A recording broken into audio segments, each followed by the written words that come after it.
Déjà une vingtaine. Voilà.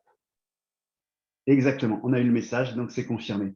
Ben, bienvenue à tous, bienvenue à toutes. Et merci Anne de m'avoir invité en tout cas à cette soirée sur Oser la chance. On a une thématique toute particulière qui part du principe que si vous pensez que vous êtes malchanceux, vous êtes au mauvais endroit, parce que je vais partager avec vous non seulement mon expérience, ma conviction, mais aussi ce qui m'a motivé à me lancer dans ce projet dont je vais vous parler, qui s'appelle Oser la chance. Là, vous avez à l'écran la page de couverture de mon livre, Oser la chance. Cette conférence, elle est en fait inspirée du premier livre que j'ai eu le plaisir d'écrire, dont je dirai un mot tout à l'heure. Et je me suis longtemps demandé qu'est-ce qu'il fallait pour avoir de la chance. Et j'ai trouvé en synthèse finalement cette réponse qui me paraissait à la fois un clin d'œil et en même temps un appel à se mobiliser et à passer en action. C'est que pour réussir… Ah, Laetitia, bienvenue. Et donc, oui, pour réussir à avoir de la chance, il faut prendre des décisions et il faut aller de l'avant. C'est ce qu'on va regarder ensemble. Avant de vous partager l'histoire du livre et le projet de Oser la chance, je vais quand même vous dire un petit mot rapide sur mon parcours, parce que finalement, pour en arriver à Oser la chance, le livre, la thématique et la conférence, j'ai, comme tout le monde, eu un parcours semé d'éléments positifs, d'éléments moteurs, et puis d'éléments qui m'ont freiné aussi ou qui m'ont amené à questionner et à réfléchir sur qu'est-ce qui, au fond, permet d'avoir de la chance. Moi, je suis un fils chanceux d'une maman et d'un papa qui étaient tous les deux profs de maths. Comme je suis moi un ancien de l'ESM, l'enseignement, je connaissais à la maison. J'avais un papa très dynamique et une maman qui avait un mantra dans lequel elle disait un pessimiste, réfléchissez bien à ça, un pessimiste, c'est un optimiste qui est mieux informé. Alors, en matière de base, de socle, de fondation sur l'optimisme, je partais de loin avec cette vision du monde et cette vision des choses. Quand elle a vu que j'avais écrit ça dans mon livre, elle m'a dit quand même, t'exagères un peu, mais elle m'a dit, mais je confirme. Elle continue à penser que finalement, la vision du monde qu'on peut avoir, c'est que beaucoup de choses nous attendent et elles ne sont pas toutes réjouissantes. Et petit à petit, de fil en aiguille, je me suis construit avec ce socle-là, avec cette éducation, et puis j'ai petit à petit commencé à casser les cloisons, à découvrir d'autres environnements, et notamment l'environnement professionnel après mes études à l'ESSEM. Et donc, qu'est-ce qu'il y a maintenant? J'ai notamment eu la chance de travailler dans la grande distribution pendant quelques années. C'était mon début de carrière à la fin de l'école de commerce. Et j'ai travaillé aussi comme chef de projet dans une SS2I, dans l'informatique. Après ça, je suis devenu directeur commercial et marketing du parc du Futuroscope, une expérience extraordinaire, donc vraiment à côté de Sud-de-Co à Poitiers. Et puis, en bout de ça, après le Futuroscope, j'ai pris la direction commerciale d'un établissement public qui est dans le secteur de l'économie sociale et solidaire, les chèques vacances.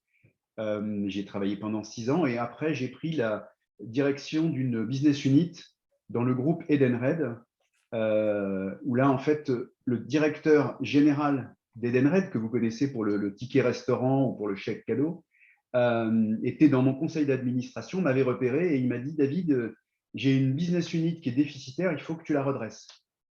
Alors, le syndrome de l'imposteur, quand on m'en parle, je confirme que je l'ai connu parce qu'à ce moment-là, j'étais à la fois très fier du challenge qu'il me donnait et en même temps très inquiet de ma capacité à relever un tel défi. J'en avais jamais relevé et j'avais jamais dirigé de business unit d'ailleurs. Donc, c'était un vrai challenge. Ce challenge, je l'ai réussi, mais finalement, ça s'est mal terminé. Changement d'actionnaire, changement de directeur général. Au bout de 2 ans, on finissait par être bénéficiaire, mais on m'a gentiment dit on va supprimer ta BU, qui était une petite business unit. Et donc, je me suis retrouvé avec cette remise en question qui était qu'est-ce que je fais de cette expérience? Parce que mon expérience professionnelle, c'est 5 ruptures de mon contrat de travail. Quand je travaillais dans la grande distribution, on s'est fait racheter par le groupe Auchan, rachat par Auchan. On m'a dit merci, vous comprenez comment. Et ça s'est succédé comme ça. Et évidemment, ça apprend la résilience, ça apprend aussi à toucher le fond de temps en temps pour repartir. Et puis, ça motive à faire des choix. Et finalement, au bout de cette 5e expérience, je dis souvent d'ailleurs que les ruptures du contrat de travail, c'est parfois un peu comme un divorce. Il y en a souvent un qui est plus d'accord que l'autre. Donc ça, c'était mon expérience.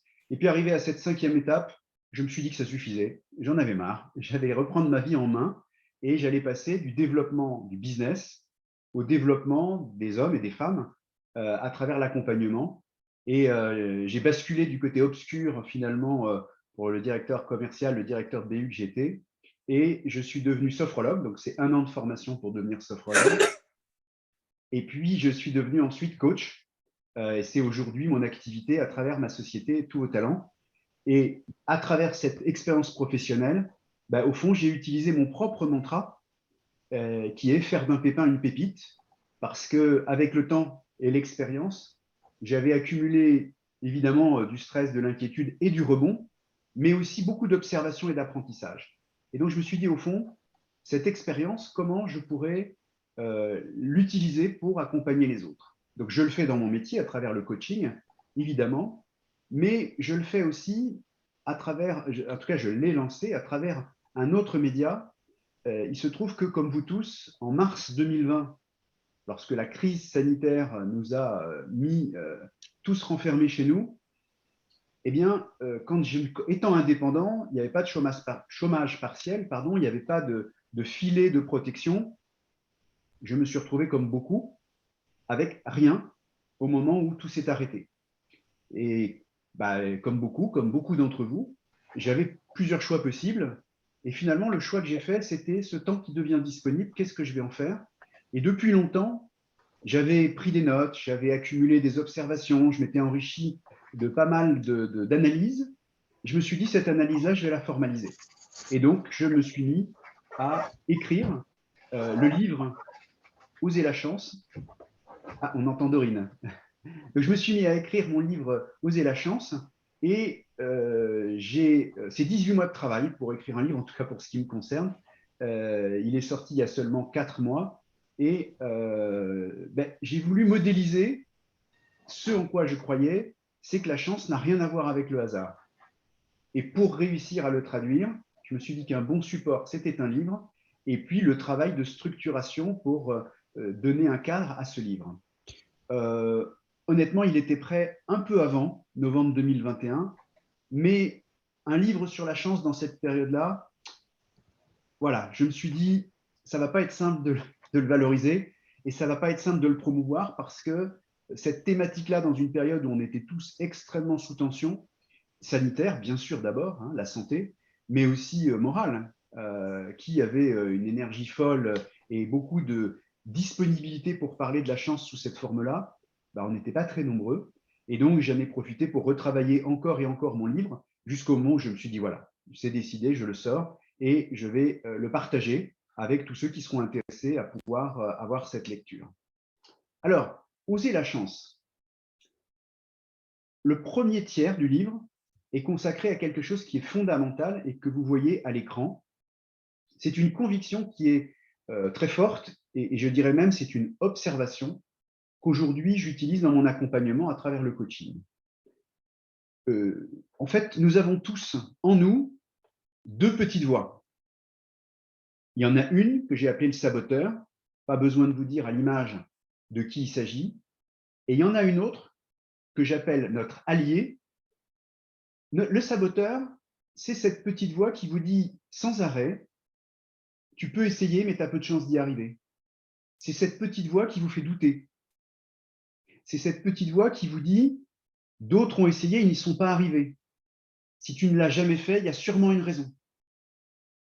C'est tous ces doutes accumulés, toutes ces peurs, toutes ces craintes qui font que, comme sur le dessin, nos capacités, que j'assimile en termes d'image à des portes, se sont petit à petit refermées et on a une énorme inquiétude quand on se dit « est-ce que je pourrais oser faire autrement ?» Et si j'osais quelque chose, j'oserais quoi? Et là, d'un seul coup, on ressent en soi cette énergie négative qui nous dit « tu n'y arriveras pas, ne le fais pas ». D'ailleurs, ça nous amène à entendre davantage autour de nous, quand on exprime une de nos envies, un de nos projets, ça nous amène à entendre davantage ceux qui nous disent T'es sûr que tu veux y aller? Est-ce que parmi vous, il n'y en a pas qui ont des amis, IES, qui leur disent c'est dangereux, réfléchis avant de le faire? Ça résonne comment chez vous quand il y a quelqu'un qui vous dit réfléchis avant de le faire? Ou qui vous dit t'es sûr de vouloir le faire? Est-ce que vous ne vous dites pas mais oui, au fond, il ou elle a raison? Eh bien, on a tous en nous, on a tous cette petite voix qui nous parle. Tous.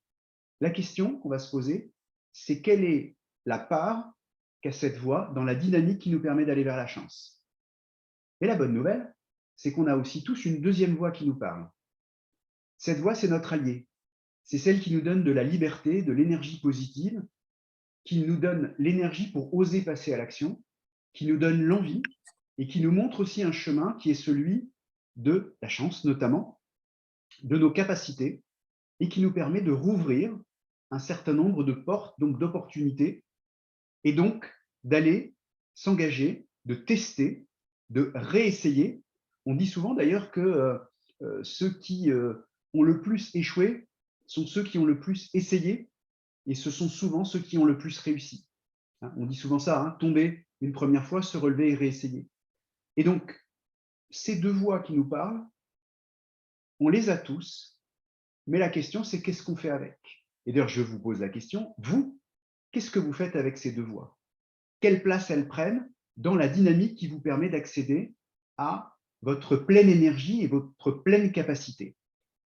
Alors, il y a un outil pour pouvoir discuter avec ces deux voix que je vous propose et que j'utilise beaucoup dans mon accompagnement. C'est cet outil, ces petites jauges que vous voyez à l'écran. Et je propose toujours, quand on décide de passer à l'action, qu'on décide de se mettre en mouvement, de prendre un carnet. Et dans ce carnet, je vous expliquerai comment il fonctionne, notamment sur la méthode déclic, qui est la méthode que j'ai écrite pour accéder à la chance. Dans ce carnet notamment, jour après jour, posez-vous la question au moins une fois par jour. Certains le font plusieurs fois par jour. Posez-vous la question, quelle est la voie qui a dominé aujourd'hui? Est-ce que finalement, la voie qui a dominé aujourd'hui, c'est la voie de l'opportunité, la voie du saboteur, la voie de la chance, la voie de mon allié? Et en modélisant jour après jour la voie à laquelle vous avez laissé le plus de place, eh bien, vous allez apprendre à vous déprogrammer et vous allez apprendre à laisser un maximum de chance, de plus en plus de place à votre allié. Vous allez apprendre à négocier avec votre saboteur. La voix qui vous dira « tu es sûr de vouloir le faire », elle s'exprimera, elle continuera à s'exprimer, mais vous saurez non seulement la repérer, mais choisir d'en faire quelque chose. Cette voix-là n'aura plus toujours raison. On parlera tout à l'heure des malchanceux, hein, cette formidable conviction que certains sont chanceux et d'autres malchanceux. Et donc, la force que nous avons tous, c'est cette capacité à observer et à agir sur ces deux voies. Donc ça, c'est la première étape. Et pour moi, je dirais même que c'est une extraordinaire énergie de vie, mais aussi d'opportunité, de capacité à se mettre en mouvement. Alors, si vous avez autour de vous des gens qui vous disent « tu es sûr d'essayer, tu as déjà échoué, moi-même j'ai essayé, j'y suis pas arrivé », ben, au fond, c'est très intéressant de vous demander comment je les écoute. Est-ce que je leur donne naturellement raison? Est-ce que ça vient confirmer cette conviction que je risque de me planter? Ou est-ce que je me sens en capacité à dire « non mais, toi David, tu me dis que c'est dangereux, mais il y a Anne qui me dit exactement l'inverse, et j'ai envie aussi d'écouter ce que Anne me dit, puis surtout, j'ai envie de m'écouter moi, et donc de recréer cet équilibre. » Pour moi, cette base-là est indispensable pour devenir un chanceux.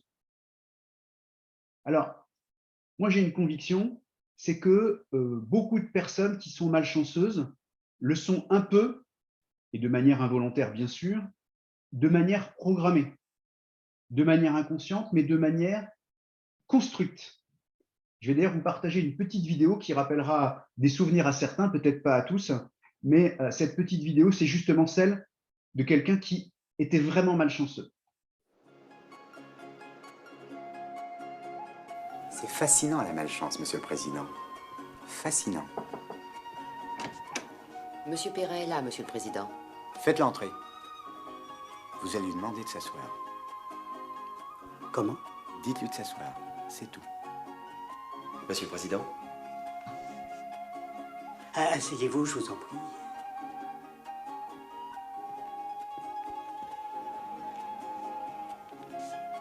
Asseyez-vous.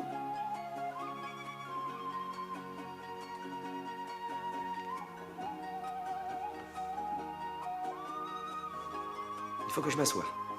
Oui.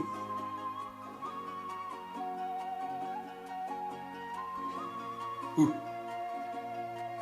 Où vous voulez. Eh.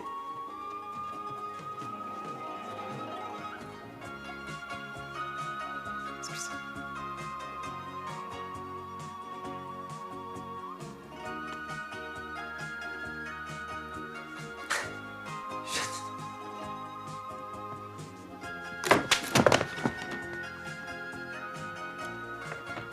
Je suis désolé. Je vous remercie, monsieur Perrin. Vous pouvez nous laisser maintenant.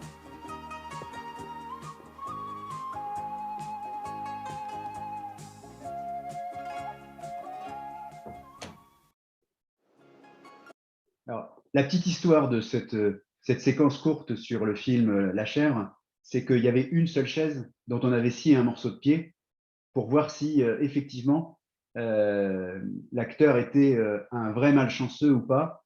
Alors ceux à qui ça rappelle le stress d'un entretien d'embauche ou d'une présentation qu'on a à faire à des collègues ou voilà, ces moments où on est mal à l'aise. Et au fond, ce film-là nous montrait une évidence que parfois, on crée en permanence les conditions de la malchance. Alors, pour réussir à voir les opportunités qui sont devant nous, il faut absolument chausser les lunettes de l'optimisme.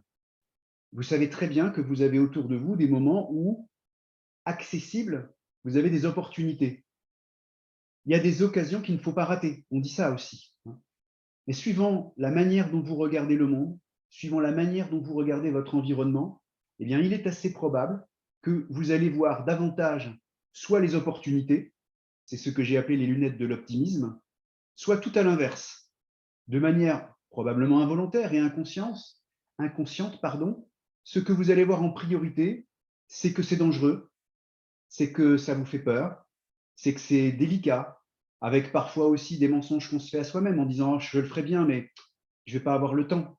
Hein. Ou bien que vont penser les autres de moi, cette petite voix-là aussi. Hein. Ah, si je fais ça, mais qu'est-ce que les autres vont penser de moi? Ça, c'est une vision pessimiste des choses.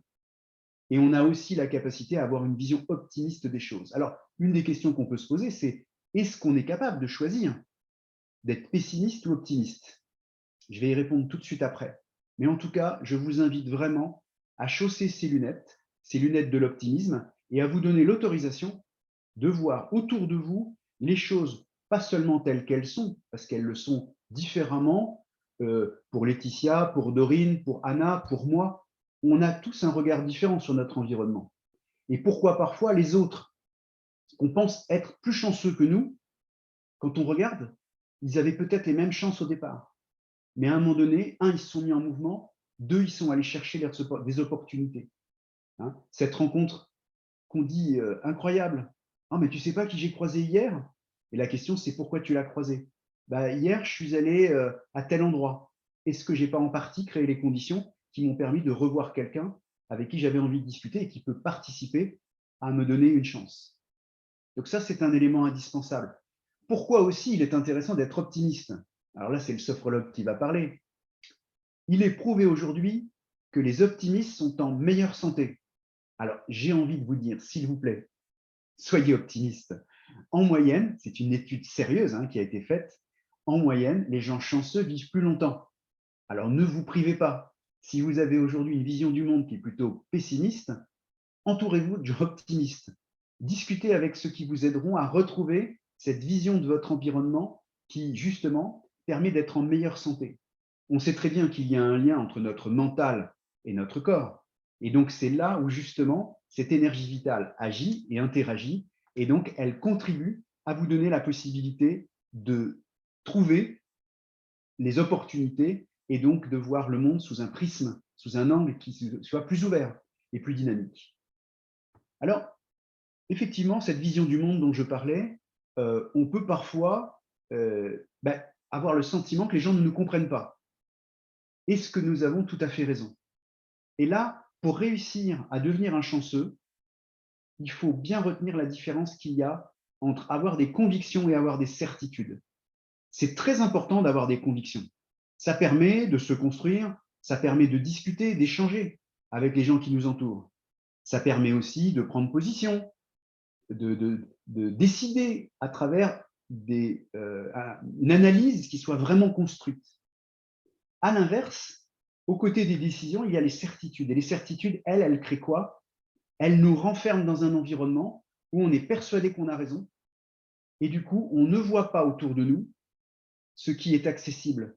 On n'entend pas autour de nous les gens qui ont un point de vue différent et complémentaire du nôtre. Est-ce que vous en avez autour de vous des gens comme ça, qui sont tellement sûrs d'avoir raison que finalement, ils ne vous écoutent pas. Ils ont le sentiment que les gens ont raison le jour où ils pensent exactement comme eux. À l'inverse, qu'est-ce que c'est chouette d'avoir des gens qui vous proposent leur point de vue, même quand il n'est pas le vôtre, quand il n'est pas identique au vôtre, mais qui vous nourrissent, qui vous font grandir d'un point de vue différent du vôtre. Ça, c'est vraiment quelque chose qui doit absolument être analysé. Est-ce que ma vision des choses est sûre à 100%? Est-ce qu'elle est définitive? Ou est-ce que finalement, elle peut s'enrichir d'un point de vue différent? Je dis souvent d'ailleurs que votre environnement est souvent à l'image des réseaux sociaux.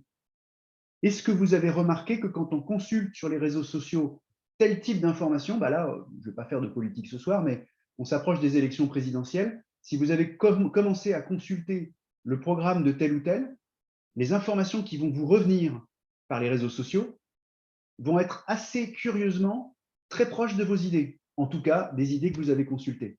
Vous avez remarqué ça? Eh bien, ce qui nous arrive avec les réseaux informatiques, c'est la même chose avec notre réseau.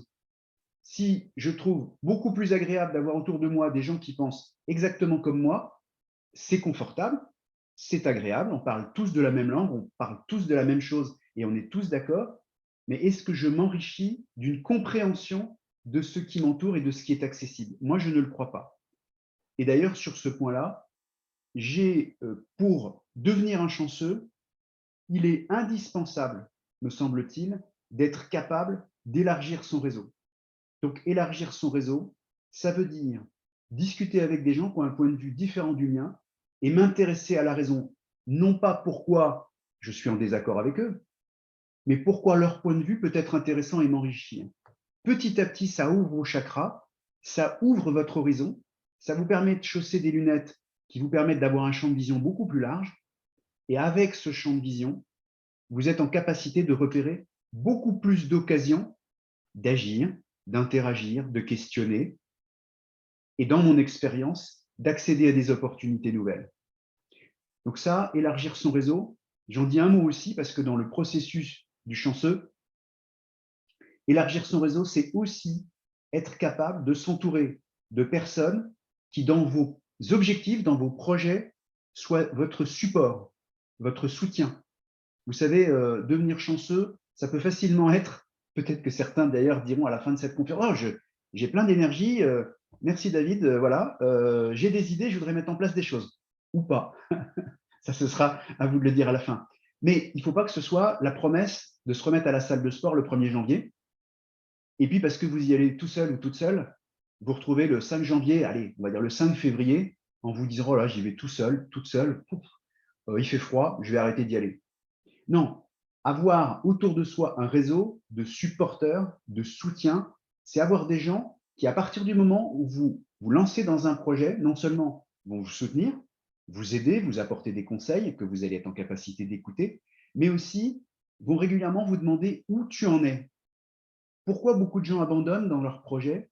C'est parce que parfois, ils le font un peu tout seuls, ou ils sont mal entourés de gens qui leur disent « t'es sûr de vouloir le faire ?» ou bien simplement parce qu'ils manquent de gens qui vont leur dire « alors, tu en es où ?» Mais déjà, cette question-là, qu'est-ce qu'elle est structurante pour donner la motivation à passer à l'action? Donc, élargir son réseau, c'est aussi avoir des supporters autour de soi. Alors, beaucoup de gens ont une vision pessimiste. Alors, sur la vision pessimiste, je vais vous partager une petite vidéo courte. 1961, les berlines sont cossues. Pourtant, Renault lance la 4L. Ça ne marchera jamais. 65, les voitures ont des coffres. Et la R16, un haillon arrière. Ça ne marchera jamais. 72, bonjour la Renault 5, pour la ville et pour la route. Ça ne marchera jamais.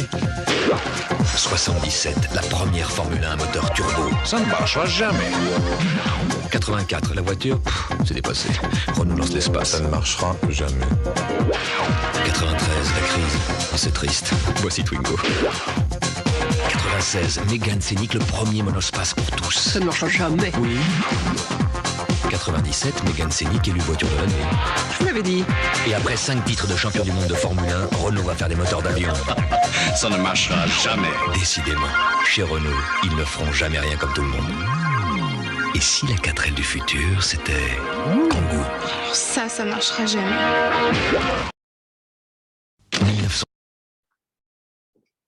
Alors, cette petite vidéo, en tout cas, moi qui me plaît bien et qui m'amuse, finalement, j'ai vraiment observé avec le temps, avec l'accompagnement que j'ai pu faire. J'ai fait plus de 1000 heures de coaching en accompagnement.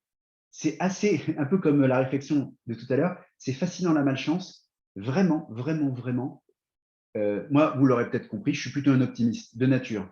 Mais quand j'observe les gens qui me disent « je suis malchanceux », je suis fasciné, vraiment fasciné. Parce que quand je les observe et que je les écoute me raconter leur parcours, leur chemin vers la malchance, c'est extraordinaire. Une partie d'entre eux ont absolument créé toutes les conditions pour échouer. Vous en avez autour de vous ou pas des gens comme ça? Peut-être certains d'entre vous le sont d'ailleurs. Hein. C'est oh là là, j'essaierai bien ça, mais j'y crois pas, j'y crois vraiment pas. Et si je le fais, j'ai peur que ça ne marche pas. Et alors derrière, j'ai peur que ça ne marche pas.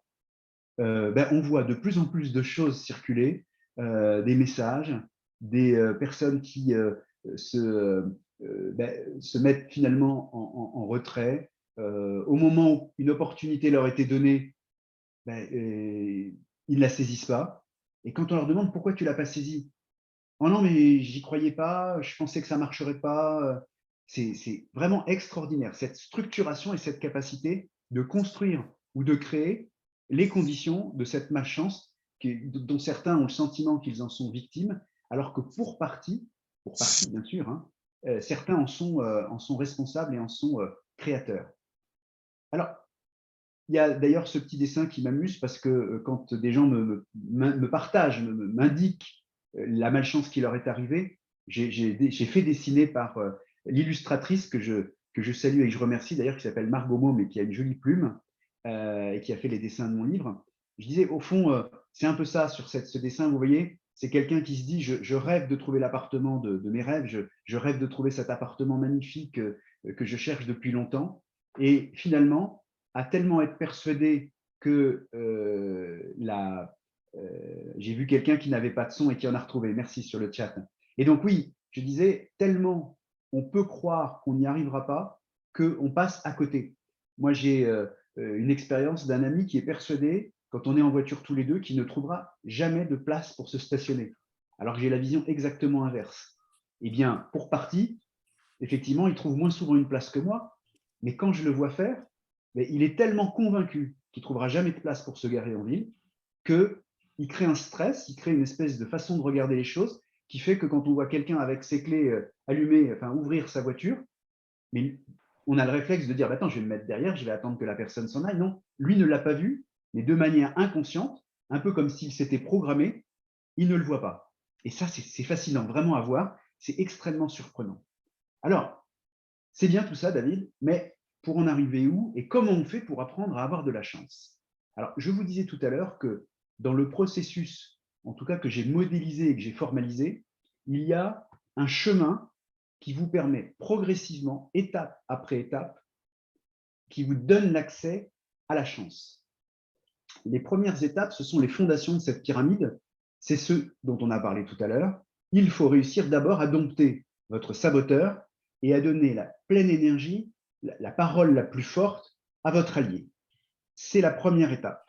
Une fois que vous aurez fait ce travail qui vous permet de comprendre la place qu'a votre saboteur et la place qu'a votre allié, et que vous saurez négocier avec chacun d'entre eux, alors vraiment, prenez le temps de choisir un carnet, un cahier, un support qui vous permet d'écrire, étape après étape, ce chemin vers la chance. La première chose, c'est d'être capable d'écrire vos envies. j'ai été surpris, mais vraiment surpris, dans l'accompagnement que je fais, je pose souvent cette question. Qu'est-ce qui te ferait plaisir? Et c'est mais surprenant vraiment de voir des personnes qui vous répondent, ben, en fait, je dois avouer que je ne sais pas très bien. Et il y a d'autres qui disent, ben si, c'est évident, ce qui me ferait plaisir, je sais tout de suite répondre. Eh ben, il y a plus de gens qu'on ne croit, et probablement que la crise sanitaire qu'on a traversée y est pour quelque chose, qui sont incapables de répondre de manière fluide, facilement à cette question-là. C'est quand même étonnant. Hein. Alors, une fois qu'on est capable d'écrire ses envies, qu'est-ce qui me ferait plaisir? Qu'est-ce que j'aimerais pouvoir développer, construire, changer, mettre en place? Une fois qu'on a su écrire ça, et il faut commencer par ça, alors on est capable de commencer à structurer ses envies en objectifs. Pour réussir à atteindre, à aller vers la chance, il faut que je traduise mes envies en objectifs et que je leur donne une traduction de temps, de moyens, d'organisation, les étapes que je vais franchir, et petit à petit, de structurer cette démarche dans laquelle, notamment, il ne faut pas oublier ce qu'on vient de voir tout à l'heure, hein, s'entourer d'un réseau de personnes support, de personnes qui vont vous soutenir et vous accompagner. Surtout pas oublier ça. Avoir une vision du monde qui soit plus large, plus ouverte. Rechercher autour de soi les gens optimistes qui vont vous soutenir. Chausser les lunettes de l'optimisme, vous aussi, pour repérer les opportunités que peut-être avant, vous ne voyez pas et que vous vous motivez à voir, et non pas que vous vous contraignez à voir. Il y a une statistique d'ailleurs qui indique que 50% de notre capacité à être optimiste vient de manière génétique. Je redis, 50% de notre capacité à être optimiste est génétique. Elle nous est transmise.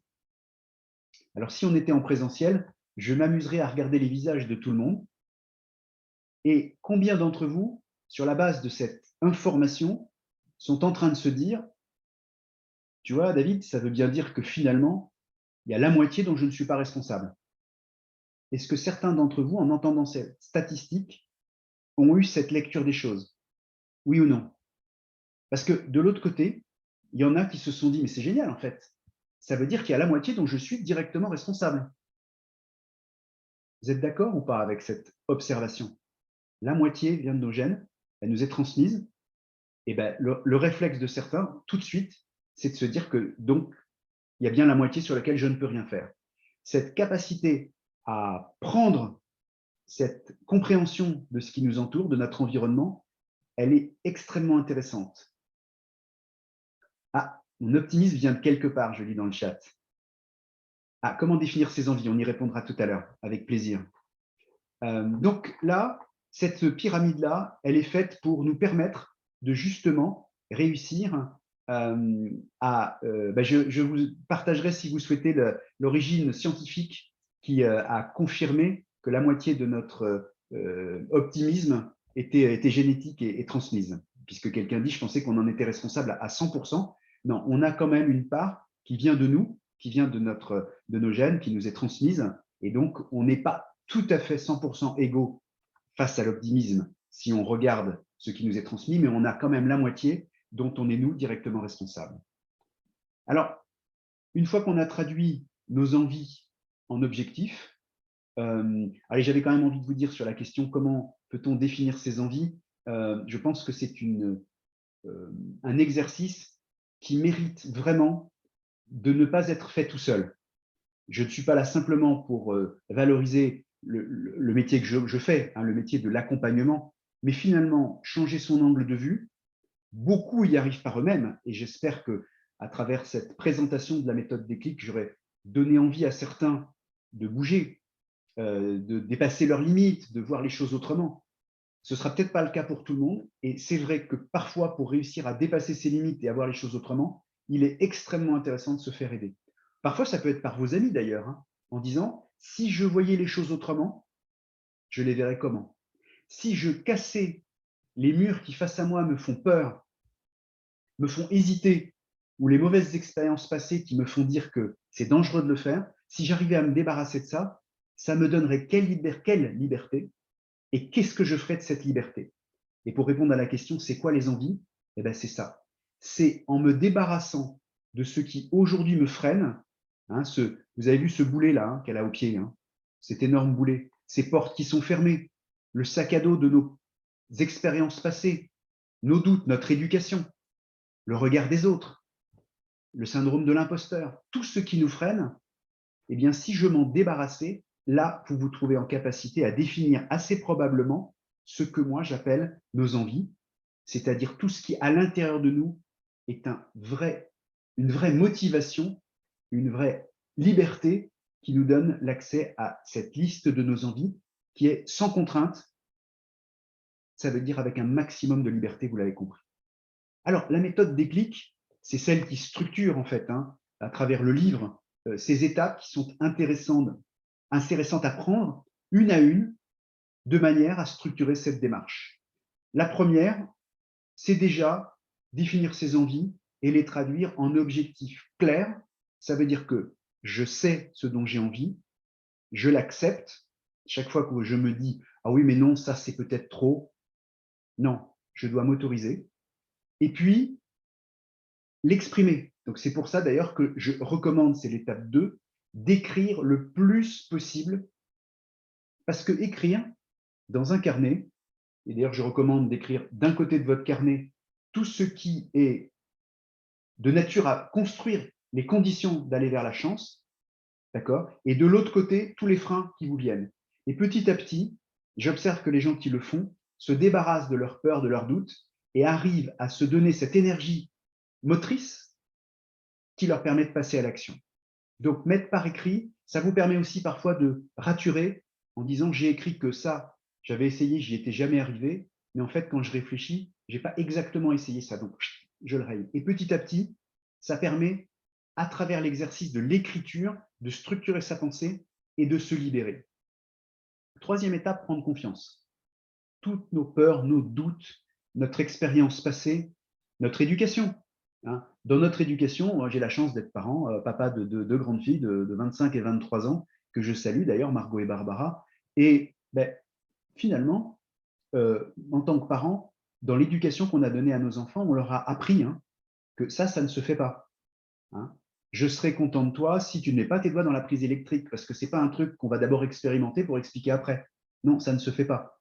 Et en apprenant, en tant que parent, en tant qu'éducateur, en tant que manager, à nos équipes, à nos collègues, à nos voisins et à nos amis, en transmettant notre vision des choses, on a parfois créé du doute, de l'inquiétude, mais on a aussi donné des règles, ce qui se fait, ce qui ne se fait pas.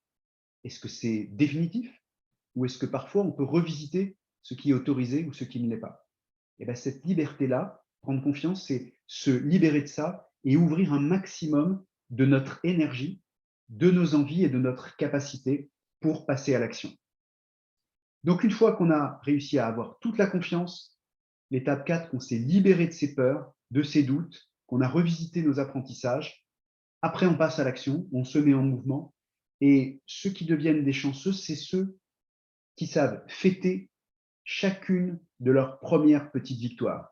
Il y a d'ailleurs un graphique dans le livre qui explique que lorsque je me donne des ambitions ou des objectifs surdimensionnés, c'est souvent difficile. Alors que quand je sais mon objectif, le fractionner en petites étapes et fêter chacune de ces étapes, chacune de ces victoires, je crée les motivations pour aller encore et encore plus loin et encore plus vite. Et ça, c'est un processus vraiment dans l'accompagnement que je donne qui est absolument extraordinaire. Et d'ailleurs, ceux qui sont à moitié optimistes me disent « Ouais, j'ai fait ça, mais c'était le hasard. » Eh bien non, mon point de vue, c'est que la chance n'a rien à voir avec le hasard. La chance, c'est un processus, ça se construit. Et donc, 6e étape, faire des choix, prendre des décisions, avancer, étape par étape, d'où le schéma et le schéma de cet escalier qui, pour moi, est ce qui crée les étapes et que dans votre livre, vous avez formalisé les étapes, les unes après les autres, qui vont vous permettre d'aller vers non seulement votre projet, mais aussi de le réussir. accepter d'ailleurs l'apprentissage que parfois, dans les premiers pas que l'on franchit, quand on a encore trop de stress, trop d'inquiétude, qu'on n'a pas complètement négocié avec son saboteur, j'entends dire, tu vois, j'ai pas réussi ce que j'ai fait. Et quand on est à côté, c'est pour ça que je vous dis qu'être bien accompagné, c'est important. Dans la vie privée aussi, oui, d'accord. Dans la vie professionnelle aussi. Mais dans ces étapes-là, pour aller vers sa chance, ben, quand vous vous dites, tu vois, j'ai essayé, ça n'a pas marché, et que vous êtes bien entouré, vous avez beaucoup de gens qui vous disent, est-ce que ça n'a pas marché? Ou bien est-ce que finalement, tu n'as pas commencé à franchir une première étape? Souvent, ce qu'on assimile à un échec, une erreur, en disant qu'on n'a pas fonctionné, ça n'a pas fonctionné, souvent, c'est une vision qui est vue par l'œil du saboteur qui vous dit c'est pas une réussite. Et quand vous regardez de manière plus ouverte, plus dynamique, avec plus de motivation, vous dites si, en fait, ce que je viens de faire, ça m'a appris quelque chose. Hein, c'est Nelson Mandela qui disait finalement, jamais je ne perds, hein, puisque soit jamais je n'échoue finalement, puisque soit je réussis, soit j'apprends. Et c'est assez joli comme expression, mais c'est ça ce que je voulais vous faire partager. Alors, l'ensemble de cet apprentissage, au fond, si je devais vous le présenter à travers, je dirais, une définition de ce qui est pour moi un chanceux, dans ceux que j'accompagne, ceux que j'observe, j'ai travaillé aussi avec des professionnels de différents domaines, hein, des sociologues, des psychologues, des gens de l'accompagnement, mais aussi des managers. On va bientôt publier un article justement sur LinkedIn sur les chefs d'entreprise qu'on a interviewés en leur demandant quelle vision ils avaient de la chance. Et donc, je vais le publier dans 15 jours, 3 semaines, je pense. Et pour moi, un chanceux, c'est quelqu'un qui est optimiste. Ça, vous l'avez compris, je suis sûr. Mais qui est aussi ouvert sur le monde. Ça veut dire qu'il a élargi son champ de vision et il est en capacité à regarder, à entendre, à prendre des points de vue qui ne sont pas toujours les mêmes que les siens et à en faire quelque chose. Accepter cette différence qui nous enrichit d'une compréhension et petit à petit, on devient plus intelligent, plus ouvert, plus capable de faire des choses qu'avant on n'aurait pas fait. Savoir s'entourer, je l'ai dit aussi, c'est son réseau, c'est son environnement, ce sont ses sponsors, ceux qui vont vous soutenir et vous accompagner, vous challenger aussi. Hein. Bon alors David, t'en es où de ton projet? Alors David, c'en est où ce livre? J'en ai eu autour de moi, hein, des gens qui m'ont soutenu. À des moments où j'arrivais pas à structurer le plan du livre et du coup, je perdais patience. La première fois qu'on écrit un livre, je vous confirme que ce qu'on appelle le syndrome de la page blanche, je l'ai vécu tellement. Enfin, j'avais des feuillets partout, mais alors comment ça allait se structurer, ça, je n'en savais rien. Et puis, se fixer des vrais objectifs, structurés, structurants, mais aussi fractionnés. Et puis finalement, la fin du fin, mais ça, je pense que chacun l'a en tête, mais tout le monde ne le fait pas, c'est aussi de passer à l'action. Ça veut dire qu'une fois que j'ai structuré ma base, la base de la pyramide, que j'ai écrit mes envies, que j'ai écrit mes objectifs, il est absolument impératif de se donner les moyens de passer à l'action avec régularité. Parce que lorsque je mets un coup de collier une fois, mais qu'il y a la petite voix qui s'appelle le saboteur, très bien. Cette petite voix qui me dit « Ouais, mais là, tu n'as pas le temps. Regarde ton agenda. Tu ne vas pas trouver le temps cette semaine, puis à mon avis, la semaine prochaine non plus. » Alors ça, formidable. Formidable. Est-ce qu'on n'a pas le temps ou est-ce qu'on ne prend pas le temps? Souvent, on se dit ça. Eh bien, voilà sur la définition, en tout cas, que je voulais vous partager de ce qui est pour moi la vision d'un chanceux. On arrive au terme de cet atelier. Je serai très preneur d'avoir vos feedbacks et aussi vos questions, ou vos retours d'ailleurs. Hein. La bouteille à moitié vide, je vois. Oui, alors, le verre est-il, alors le comte, je ne connais pas ton prénom, mais le verre à moitié vide, alors vous savez, la vision du pessimiste qui le voit à moitié vide, l'optimiste qui le voit à moitié plein, et puis il y a celui qui le voit plein à 100%, moitié d'eau, moitié d'air, et puis il y a encore l'opportuniste, lui, qui voit le verre et qui le boit. Et j'aime beaucoup cette image parce que finalement, on peut être chacun notre tour à la fois un peu l'un, un peu l'autre, et moi, je crois absolument que c'est quelque chose que l'on choisit. Alors, je vais passer la parole à tous ceux qui ont envie. Dominique, merci Dominique. Y a-t-il un moyen de guérir le syndrome de l'imposteur? Alors, je vais faire de la pub. Dans le magazine Management de ce mois-ci, j'ai été interviewé par une journaliste qui a fait un article de 12 pages sur le syndrome de l'imposteur, qui est vraiment, vraiment intéressant à regarder parce que je pense que c'est un travail qui est long. Hein. Pour tout le monde, le syndrome de l'imposteur, c'est la conviction qu'en fait, on n'est pas légitime. Et dans mon expérience à moi, hein, je reste modeste là-dessus, mais le syndrome de l'imposteur, c'est souvent, c'est notamment en tout cas la peur du regard des autres. C'est-à-dire qu'en fait, quelque part, notre allié nous dit qu'on en est capable, mais notre saboteur nous fait, hein, qui parmi vous a parfois la peur du regard des autres. Je vois quand j'ai la chance d'animer des coachings d'équipe ou des formations ou des réunions ou des séminaires. Ces derniers temps, j'ai animé pas mal de séminaires. Et les toutes premières fois où j'ai démarré dans ce métier d'animation, quand je voyais deux personnes qui chuchotaient dans le fond de la salle et qui se mettaient à rire, j'avais, peut-être certains d'entre vous confirmeront que ça leur arrive, l'impression qu'ils parlaient de moi. Ça, c'est au début. Et puis aujourd'hui, plus du tout. Mais quelle est cette idée qui fait que on a tous en nous cette voix, ce saboteur, qui, parce que deux personnes sont mises à parler et sont mises à rire, on croit que c'est de nous dont on parle. Donc le syndrome de l'imposteur, plus je m'éloigne du regard des autres, plus je reste complètement en conscience de qui je suis et ce que je peux faire, plus je trouve on est ouvert à ce qui suit, c'est-à-dire se libérer et retrouver dans le regard des autres aussi, le regard bienveillant de ceux qui nous reconnaissent compétents à notre poste, capables et donc légitimes. Alors, il y a une autre question qui a été postée. Alors, vous avez compris qu'une partie de ma dynamique est structurée autour de la psychologie positive. On a longtemps été chahuté là-dessus. Hein. La psychologie positive, on nous disait, vous faites partie d'un mouvement naïf. Sauf qu'aujourd'hui, la psychologie positive, elle a été traduite à travers des outils qu'on trouve dans l'industrie, qui s'appellent notamment l'appreciative inquiry, pour ceux qui sont dans le… Alors, avec l'accent, appreciative inquiry, excusez-moi.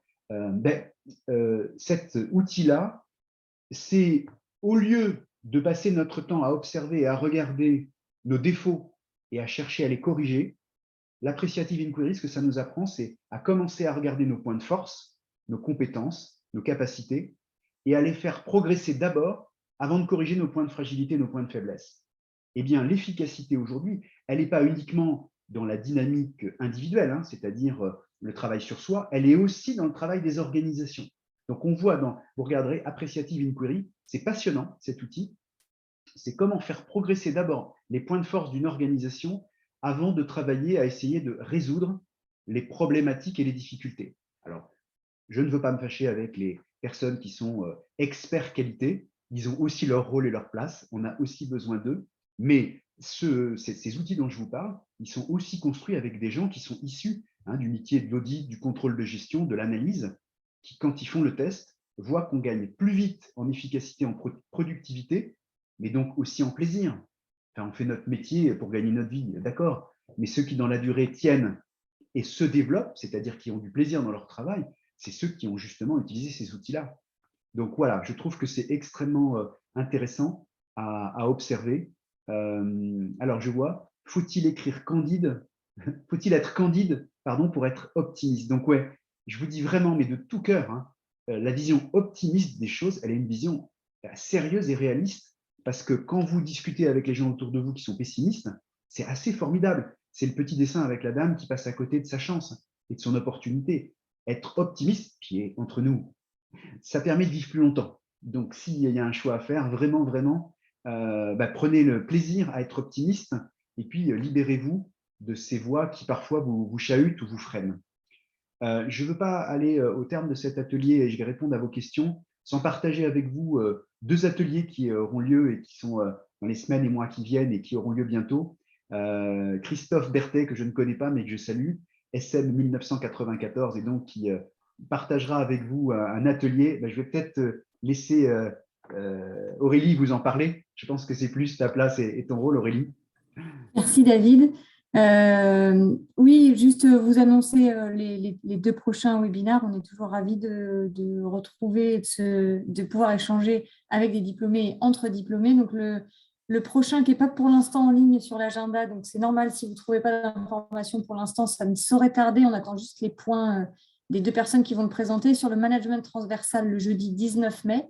Donc Christophe Berthet, qui est effectivement un diplômé SM 94, et Dominique Drillon, qui est aujourd'hui enseignant à Excelia. Et en juin… Pardon. Non, pas de souci. Et en juin, ce sera Romain Descourrières sur la prévention des risques psychosociaux, une stratégie indispensable. Donc, cet événement-là est déjà en ligne. Voilà. Merci.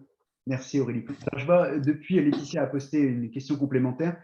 On n'est pas dans le monde des bisounours. Alors ça, typiquement, mais vraiment typiquement, je vous assure que c'est une phrase qui est intéressante parce que c'est souvent, ceux qui disent ça, ceux qui sont les grands animateurs des pensées limitantes. C'est ceux qui vous disent en permanence « ça ne se fait pas, il ne faudrait pas ». C'est ceux qui ont des dogmes. Hein, vous savez, avoir des convictions, oui, mais pas de certitude. Alors en général, ceux qui disent ça, c'est ceux qui ont des certitudes. Et ceux qui refusent cette vision optimiste et positive des choses, faites ce que vous voulez. Moi, il y en a une partie que je ne vois plus. Enfin, si, parfois dans les consultations. Mais je suis persuadé qu'on peut évoluer dans sa vision des choses et qu'on peut petit à petit réussir à avoir une vision et une action, disons, qui soit davantage dynamique et tournée vers l'optimisme. Est-ce qu'il y a d'autres questions ou d'autres remarques ou d'autres partages que vous voudriez nous faire sur ce que j'ai eu plaisir à vous donner, malgré l'optimisme, et d'arriver à se détacher de l'ambiance toxique au bureau? C'est vrai, on forcément fréquente des pessimistes, ça je suis complètement d'accord, c'est Mélanie qui nous dit ça, elle a complètement raison. La question c'est, lorsque quelqu'un me dit ça va mal, comment ça résonne en moi? Et j'ai tendance à penser que quand je ne suis pas dans une bonne dynamique, quand je suis dans une humeur moyenne, ou en tout cas pas totalement optimale, eh bien, ça résonne beaucoup plus en moi. J'ai tendance à écouter cette personne qui me dit « oui, c'est vrai que en ce moment, c'est quand même très compliqué ». À l'inverse, lorsque j'ai en moi l'énergie de cet optimisme, ben, la personne qui me dit ça, ben, je l'écoute moins. Je me dis c'est son point de vue, mais j'en fais pas forcément quelque chose. Ah oui, revenir sur l'origine génétique. Donc, on vous le partagera avec l'envoi du document parce que là, je ne l'ai pas sous la main, mais l'origine de l'étude qui a donné cette information-là, je la chercherai tout de suite après et je vais continuer à répondre à vos questions. Je voudrais d'ailleurs dire qu'il y a cette petite phrase qui est amusante. Hein, vous savez, c'est la discussion entre le pessimiste et l'optimiste. Et donc, il y a le pessimiste qui dit « ça va mal, ça va de plus en plus mal, ça ne pourrait pas aller plus mal ». Et il y a l'optimiste qui lui répond « mais si, mais si ». Elle est amusante puisqu'elle prend le contre-pied, évidemment, et même l'optimiste peut s'amuser à observer les choses sous un angle différent. Oui, pour être optimiste, il faut de l'énergie. Je suis complètement d'accord. Mais alors là, on touche du doigt d'ailleurs quelque chose qui fait que des gens qui ont extrêmement envie de trouver cette capacité à être optimiste, lorsque l'on est fatigué, notamment, fatigué, moralement et physiquement, on a beaucoup plus de mal. Et en général, je trouve qu'on entend davantage ceux qui sont pessimistes que ceux qui sont optimistes. Et vous comprenez ce cercle vicieux qui se joue. Hein. Ce cercle vicieux, c'est celui qui fait que j'entends davantage ce qui résonne et ressemble à ce que je pense moi. Et ce cercle-là, il alimente une énergie négative qui vient amplifier encore cette fatigue que j'ai en moi et cette fatigue physique qui devient une fatigue psychologique et qui devient une vision du monde qui est une vision assez sombre finalement, assez négative. Alors, se protéger de quoi, Dorine? C'est se protéger du manque d'énergie ou c'est se protéger des pessimistes?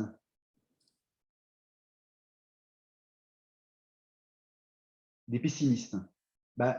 Pour moi, on les croise en permanence, on les croise tous les jours et je crois que le but n'est pas de ne pas les croiser.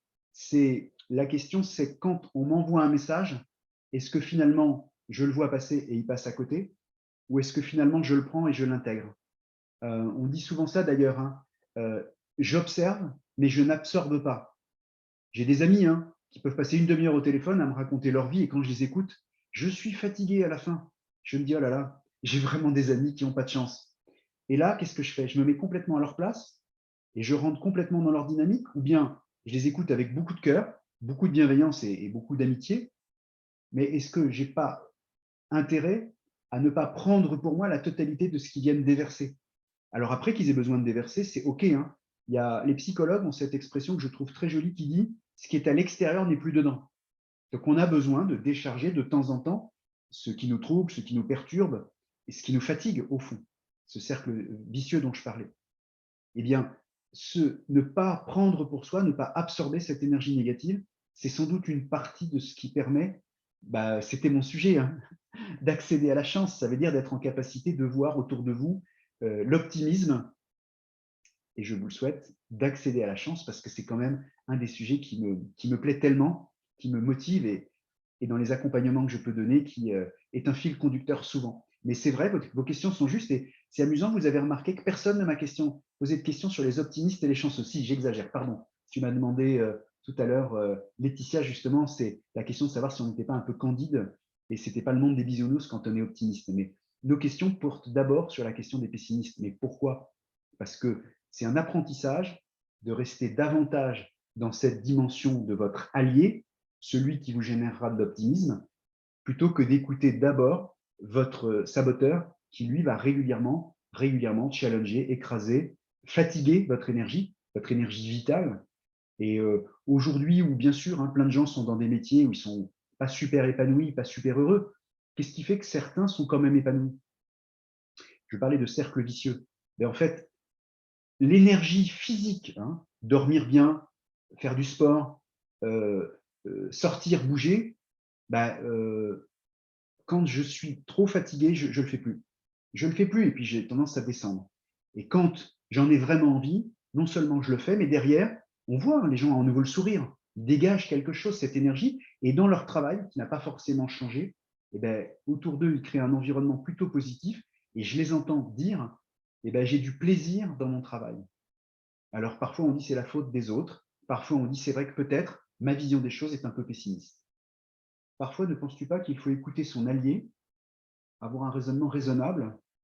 Oui, à l'allié, mais il faut aussi pouvoir se fixer des objectifs réalisables. Mais c'est complètement vrai.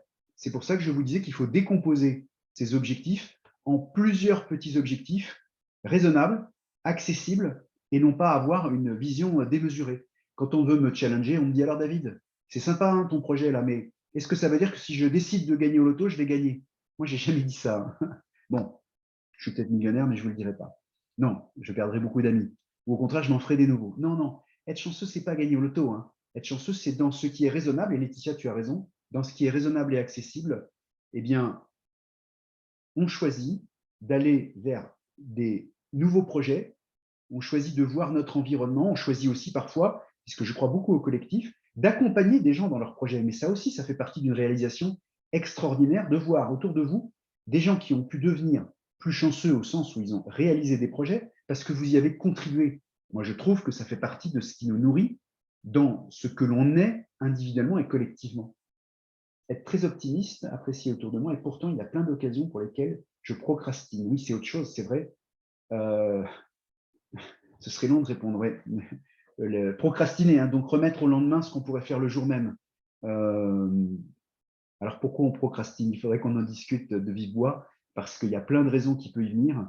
Oui, mais même étape par étape, Philippe, dans ce que tu nous écris, et fonctionner étape par étape, notre petit saboteur, il est capable de nous dire ça, je me mets ça comme petite étape, et non seulement, en fait, dans notre inconscient, on prétend que c'est petit, en fait, c'est non seulement très compliqué, mais en plus, il faut beaucoup de choses pour y arriver. C'est là où je trouve que c'est formidable d'avoir autour de vous un collectif, une équipe, parce que la question, c'est est-ce que tu trouves que mon projet, il est d'une taille suffisante, ou pour réussir ce projet, voilà, les objectifs que je me suis fixés et les moyens que je veux me donner, est-ce que tu penses que c'est suffisant? Et c'est là où la procrastination elle a tendance à se réduire, parce que tout seul se promettre qu'après le 1er janvier, je continuerai à la salle de sport. Est-ce que vous êtes d'accord ou non que si on y va à 2 ou à 3, et que régulièrement, il y en a un pour appeler les autres, pour dire « bon, on se retrouve en bas », est-ce que oui ou non, on n'est quand même pas plus régulier dans notre pratique? Je prends l'exemple du sport, mais je pourrais en prendre bien d'autres. Donc, s'entourer permet aussi de lutter contre la procrastination et aussi s'assurer que les objectifs qu'on se fixe sont suffisamment décomposés pour qu'ils soient accessibles. Alors, mon livre, il est… oui, j'ai vu l'heure, oui. Le livre, il est uniquement sur Amazon. J'explique pourquoi. Il se trouve que je suis en auto-édition. Je n'ai pas d'éditeur pour le moment. Bon, je suis totalement inconnu. Alors, ce soir, vous étiez 26, 28, je crois. Donc, il y a 28 personnes qui me connaissent maintenant. Ça fait plaisir. Mais en fait, oui, je suis en auto-édition parce que je suis inconnu. Et donc, même si mon livre est formidable, si, je vous assure, il est génial.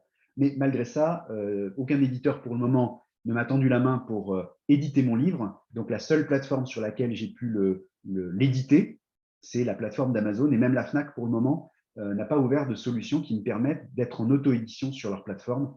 Et donc, mais bientôt, ça fait partie de mes projets. Je vois le petit mot de Philippe qui demandait comment on fait pour décomposer ces objectifs. Ben voilà, là, j'en ai un. Pour le moment, j'y suis pas arrivé. Mais Richard Wiseman, qui est un homme qui a fait une étude sur les personnes optimistes et sur les chanceux, les gens chanceux sont des personnes qui croient toujours que quelque chose de positif va arriver. Je ne sais pas, vous, comment vous ressentez ça, mais les gens chanceux sont des gens qui sont persuadés que quelque chose de positif va leur arriver. Et vous, comment vous voyez ces choses-là? Donc, si vous, en permanence, vous vous dites que ce que vous souhaitez, bon, je pourrais vous dire, hein, ça fait pas 4 mois que je cherche un éditeur, ça fait plus de 6 mois. Donc, en 6 mois, je n'en ai pas trouvé. Est-ce que ça veut dire que j'ai échoué? Alors oui, de temps en temps, comme vous tous, il y a des moments où on a une baisse de morale et on se dit, mon constat, quand il y a des amis qui disent « Alors, tu en as trouvé un ?» Quand je réponds « Non », je pourrais regarder uniquement la chose triste en disant « Non, j'y suis pas arrivé. Non, j'y suis pas arrivé, mais je suis toujours en train de le faire. » Et vraiment, mes 2 voix intérieures me disent ça. Il y en a un qui me dit « David, c'était un objectif. On est maintenant au mois d'avril, tu n'y es toujours pas arrivé. » Mais j'ai aussi une voix qui me dit « Mais regarde les conditions, les étapes que tu as franchies et les gens maintenant avec qui je parle chez des éditeurs que je n'avais jamais rencontrés avant et qui ne me connaissaient pas. » C'est peut-être ces petits cailloux que j'ai mis sur mon chemin et qui vont me permettre d'accéder à ma chance.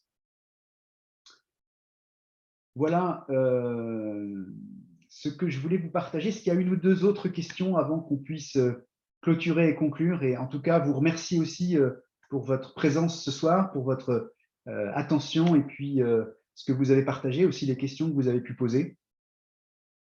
Si ce n'est pas le cas, on va conclure cet atelier, mais en tout cas, un grand merci à vous aussi pour l'organisation, évidemment, pour l'association qui organise ces soirées et ces thématiques, et puis pour vous qui étiez là, présents ce soir. Aurélie, je te laisse conclure. Un grand merci, c'est toi qu'on remercie évidemment d'avoir accepté de partager ce moment avec tout le monde. Merci évidemment à tout le monde aussi, à ceux qui ont répondu présents ce soir. C'est toujours un moment sympathique d'échange qu'on peut partager avec les diplômés. Donc, merci à tous. Et puis, il y a un questionnaire qui va vous être envoyé dans la soirée. Donc, si vous pouvez prendre un petit moment pour répondre aux quelques questions, ça nous permet après de vous proposer du contenu qui est toujours plus en phase avec vos attentes et puis de vous proposer d'autres formats si vous le souhaitez. Et la présentation de David vous sera bien sûr partagée avec ce questionnaire. Et il me semble que tu disais que tu voulais chercher une information, David, je crois, c'est ça? Oui, c'est ça. En fait, une question qui a été posée par 2 personnes. C'était où est l'origine scientifique de ce qui démontre que 50% de notre optimisme, finalement, est génétique, donc elle nous est transmise. Donc, on le glissera aussi quelque part dans les messages. C'est quelque chose qu'on enverra séparément dans les jours à venir ou quand tu nous le transmettras. Donc, je vous le transmettrai, exactement. Un grand merci pour cette organisation. Ouais. Non, merci à toi. Et puis, n'hésitez pas à contacter l'association si vous avez des questions ou des envies de webinaire, ou si même vous dites, tiens, je pourrais proposer un sujet, ce sera avec grand plaisir. Merci David et merci à tous. Merci encore beaucoup. Merci. Passez une très belle soirée pleine d'optimisme et devenez chanceux.